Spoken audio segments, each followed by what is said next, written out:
Media influences on violence. Over the past couple of decades, social media usage has been a growing epidemic across the globe. As you can see in this graph by Statista, in 2010, social media usage was at 0.97 billion people, and this year, 2019, it's raised to 2.77 billion people. By 2021, in 2 years, almost 3 billion people will have been using social media. In the first article in the Stimulus, Edward Kessler states that the internet and social media are primary authorities for information, which means that when people usually have a question, they'll go to social media or the media in general to answer that question. And this can be good and bad. Because good because the internet has a lot of useful information, but bad because misleading information can lead to certain kinds of things.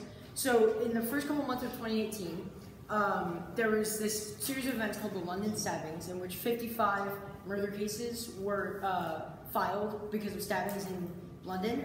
And one of the possible reasons for this was because of social media.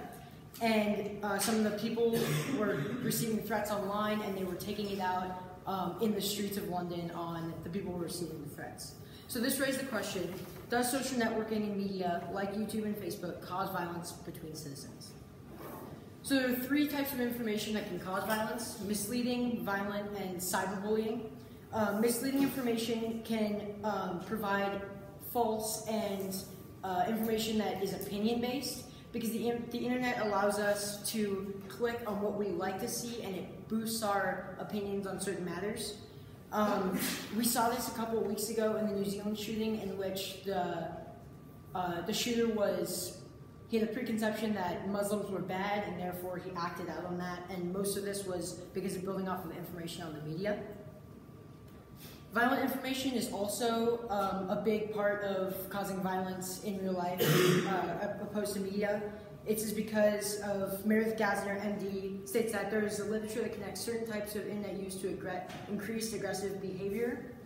For example, quality of online exposure may be contributory. Used to perpetrate serious crimes were significantly more likely to have viewed violent online content, and this is due to the internet providing unfettered access to images of real-life violence. So now we can see like chest cams or helmet cams with soldiers that go into terrorist operations, and we can see the violence they're inflicting on others.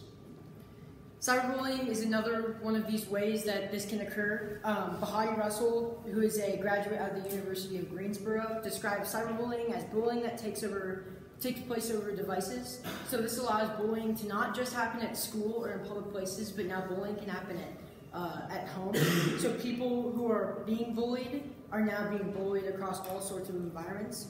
And then PEW Research Center did a survey for US teens and found that 59% had been cyberbullied, and this consists of offensive name calling, spreading of false rumors, receiving explicit images that they didn't ask for, and etc.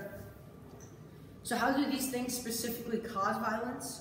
Well, Jay Cantor, who is a graduate of the University of Wisconsin, states that meta-analysis shows that media violence viewing consistently is associated with higher levels of antisocial behavior, ranging from the trivial, like immediate violence directed against toys, to serious criminal violence, and using violence as a solution to problems.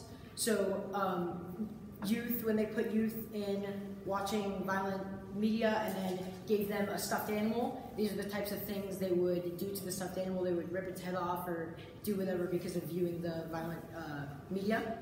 Cyberbullying also causes violence, as Martin Luther King says in his letter from Birmingham jail. There comes a time when the cup of endurance runs over and men are no longer willing to be plunged into an abyss of injustice. This is because of the constant bombardment that people are now receiving due to cyberbullying. You'll be able to be bullied at home, not just at school or in public places. Some examples of this violence are the Slender Man Stabbing, as it's been publicly named. In 2014, in June, 2 girls brought their friend out into the wilderness and stabbed her. Luckily, the girl lived to tell the story that the 2 girls were guilty of causing this crime. And when questioned, they said it was because of the internet viral sensation Slender Man, which they had read about online and it had scared them. And they'd seen things about sacrificial, like sacrificial rituals which they thought was real, and they thought if they didn't do it, they were going to be harmed by the Slender Man. And this is a picture of some of the events that happened in London with the London stabbings.